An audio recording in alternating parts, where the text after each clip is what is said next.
Sebenarnya di seluruh dunia pun, termasuk di Amerika Syarikat, ada perdebatan di Amerika Syarikat pun yang dilihat sebagai pelopor free market, principle ni, dah mula berubah ke arah fair market. Kita tak semestinya nak free market, tapi kita nak satu pasaran yang adil. Adil ni itu pun bukan maksud sama rata. Bahasa Inggeris ni kita selalu gunakan istilah equitable. Dia tak sama dengan equal.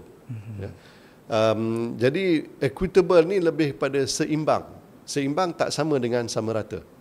Seimbang ini mengambil kira kelemahan dan kelebihan yang ada kepada satu kelompok dalam masyarakat tu. Jadi masyarakat Melayu selama ni kita miskin. Jadi bila miskin, kerajaan perlu campur tangan untuk mengangkat dia daripada kemiskinan itu dengan pendidikan, dengan peluang ekonomi, dengan peluang pekerjaan dan sebagainya. Dalam free market, campur tangan kerajaan ini tak ada.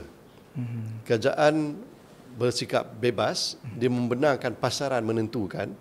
Jadi dalam keadaan macam itu, yang kaya, yang mempunyai kuasa beli yang lebih tinggi, yang mempunyai pengaruh dalam masyarakat, yang ada menguasai teknologi dan sebagainya, dia boleh menentukan apa pasaran itu buat.